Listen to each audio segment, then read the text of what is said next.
Today's message, as Acharya Sundari mentioned, is the completion of the series, How Are We Living Our Eternal Life? And the topic today is the boat that carries us across the river of delusion. So, what is it that we need, really, to live a spiritually conscious life, to live our eternal life as the spiritual beings that we are?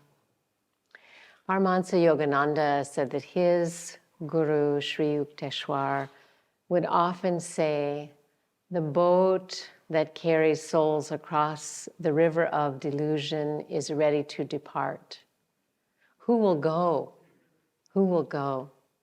Then he would say, if none will go, I will go. And he would say this to remind those who were studying with him about the necessity for that quality of focused determination, unwavering determination on the goal. The sage Adi Shankaracharya wrote in his treatise, The Crest Jewel of Discrimination, he wrote about 3 things that are very difficult to attain. So I want to look at those as we wrap this series up this morning. The first on the list, he said, is a human birth. First thing difficult to attain is a human birth. And think about all the species on Earth. Think about the time that it took for the human species to evolve. 6 million plus years. And what it means to have a human body, human mind, with the capacity to awaken, the capacity to observe the mind and to reflect on the choices that we make. We have that capacity to metacogitate, to think about our thinking. And we have the capacity to move beyond the impulses of the senses and the mind itself, and to discover the truth of our own being as spiritual beings. This is what a human body, a human life makes possible. To get beyond that level of instinct and reactivity. I saw a joke the other day. We'll have to see if it works with you. So, you know how, like these days, so many things are delivered, and so many people will put like instructions on their front door for the delivery people. So this was a cartoon about a house that had instructions at the front door. And the name of the family was there on the door. It was the Pavlov residence. And it said, please don't ring the bell.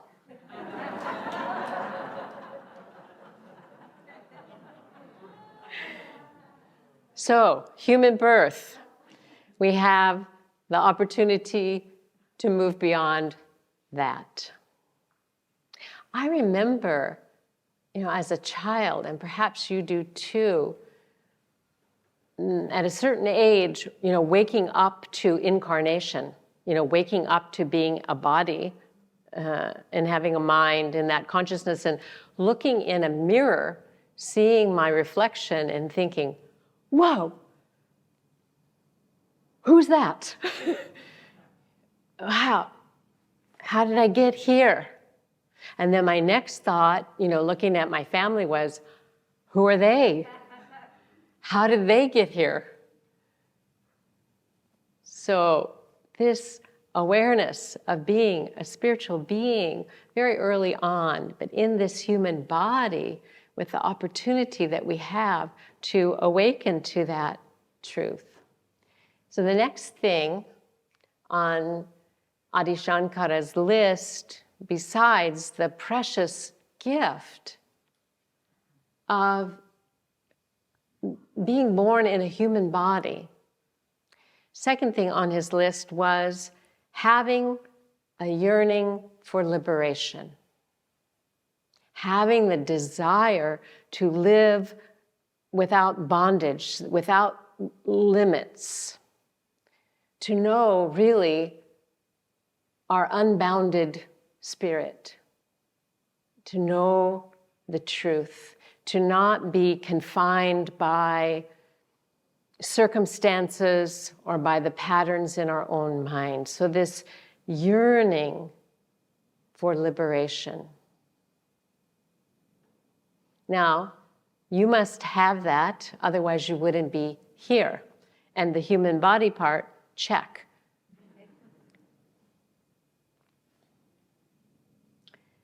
This yearning for liberation is not all that common either.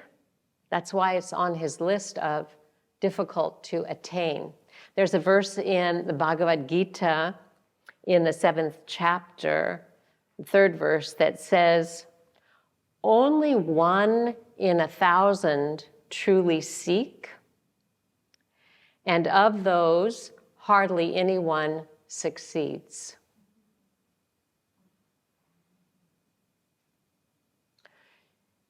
Swami Prabhavananda, in his translation of this verse, wrote, "Who cares to seek for that perfect freedom? One person, perhaps in many thousands. Then tell me how many of those who seek freedom shall know the total truth of my being?" And the response, perhaps one only. Now, when we think about this, this is not unknown to us. So we can say, yes, I have this spiritual yearning for liberation. But look around you, how many people in your family have it? How many people in your workplace have it? How many people that you interact with online have it?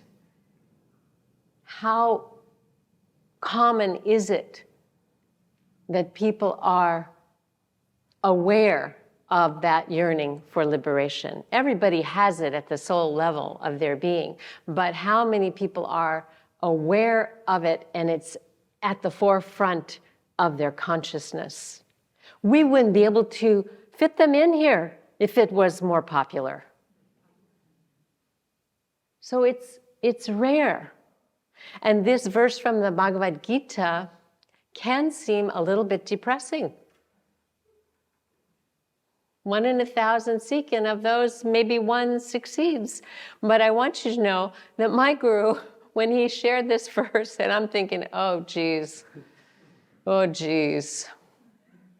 he says, this is great news. Why did he say that? Well, he said it because he said it means it's possible. If it's possible for one person, it's possible for you. And you need to know that it's possible for you and hold that. That's the steadfast commitment and determination. And when he was a young man studying with Paramahansa Yogananda, he asked Yogananda, you know, the autobiography of a yogi is filled with the stories of saints who have many mystical powers, many yoga powers. And he asked Yoganandaji, how many of the saints that you wrote about in your book are liberated by now? And Paramahansaji said, not many. And of course, at that time, my guru was shocked, and he said, well, why not? And Yogananda said, because many of the saints reach a certain level of attainment where they have bliss and they just want to hang out there. But there's more. There's more. Beyond even bliss, there's more. And the reason the sages in our tradition suggest that we go beyond bliss is because even bliss, as high as it is temporary. It's temporary. So when he told Roy that story, answered his question about the saints who didn't go all the way to liberation at that point, he said, but you must. But you must. And you can. And that has always been the message of our tradition. You must. I mean, you know the truth now. Realize it, and realize it in this lifetime. Since you have the precious gift of a human body, you have the yearning for liberation, go all the way in this lifetime. So then my teacher made a list of, okay, if we have a human body and we have this yearning, why don't more people realize God? Why don't we see more realized people? So he made a list. I think there could be things that we are aware of that we would put on the list, but this was his top 5. At the top of the list, he put disinterest. People are just not interested.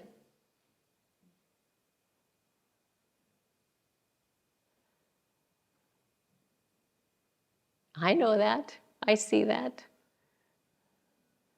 He said, you know, it's a self-centered preoccupation where people are unaware of higher possibilities in their life. Which then brings you to the second thing on the list, which is distraction. You know, preoccupation that people have with, you know, getting what we want, personal concerns, interests, problems, circumstances, relationships. And self and God realization just isn't seen as a priority.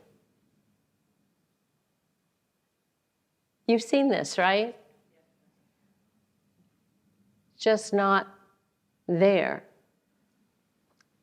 Lahiri Mahashaya, guru of Sri Yukteswar, said, it is not true that you do not have time for God realization. So he's the voice of the teachers in our lineage, of the husband of the government worker with 5 children who volunteered in his community on the side, was fully enlightened in this lifetime and said, it isn't true that you don't have time. That's really encouraging, I think. Then my teacher had on his list, lack of knowledge. So that even if people are interested, they may not have the insights about how to proceed. I mean, I can remember in my life, you know, before finding the path of yoga and meditation, wanting to know God, going here and there, looking all around, you know, like they say, like a fish in the ocean, looking for water. I didn't know how to find that which wasn't missing. So that's a common thing. Then, also on the list is conflicting beliefs. I had that too, just based on cultural conditioning, which is people have ideas that God cannot be known. God can't be known by the mind because that reality is beyond mind, but that reality can be experienced because that's what we are. It's the truth of our being. As the scriptures say, the Lord of love dwells in every one. It's the indweller of every heart. But we need to know how to open the door of the heart and meet that divine self. So sometimes there's a belief that this reality can't be known by us, or should not be known by us, or that it's not possible for us. And the teachings say that is actually the greatest obstacle that we face, is the idea somehow that it is not possible for us. That's rooted in primal ignorance, to think that it is not possible for us. So we can clear that up right away. And then last on the list is, you know, he called them psychological problems. Our emotional unrest, mental confusion, delusions, addictions, self-defeating attitudes and behaviors, so on. So that is why we have a path to help calm us down, help us get healthy, balanced, centered, so that we can get on with what we're here to do, to live the divine life that is ours to live in this lifetime. So if we want to experience this liberation of consciousness, we have a human body, we know we have this yearning for ultimate freedom. How can it be done? Well, there are many paths. There are many religions, there are many spiritual traditions, but the saints say that there is really only one goal. There's only one truth that is to be discovered. So people can come to that truth variously, and here the path is Kriya Yoga. And that is really a path of just intentional, spiritually conscious living, focused on being spiritually awake. And my teacher would say, anybody can benefit from the lifestyle guidelines and meditation practices of Kriya Yoga. And then he would say, but Kriya Yoga is not for everyone. So what he meant by that was that there are many beneficial things that we can do that contribute to our health and to spiritual awakening, to our well-being. But to walk a path of liberation requires commitment, requires discipline. And then there's that list, of being distracted and so on and so forth. So that brings us to the third thing on Adi Shankara's list. So human birth, yearning to awaken, a yearning for soul freedom in this lifetime. And the third thing on his list that helps us with that goal is the protective care of an awakened sage. The support of a spiritual teacher and a path. Now, if you're somebody who has all three, human body, you have a yearning for liberation, and you have a spiritual teacher and a spiritual path, when we have those three precious gems, as they're called, then we have to ask whether we're aware of this precious opportunity of this lifetime. Whether we get that, and whether we're willing to honor that opportunity. So if you're listening to this talk and you're listening in a human body, you're not one of those cats or dogs looking at the screen with your owner sitting with you. But if you're the human being listening and you have that yearning for liberation and you have not yet met your spiritual teacher, I say that will come if you are aware and committed to that. That will come. That comes when we're ready. So I think, awareness of the precious opportunity that we have in this lifetime and the support that we have, that combined with the insight of how fleeting our time is here. Have you noticed? Like that.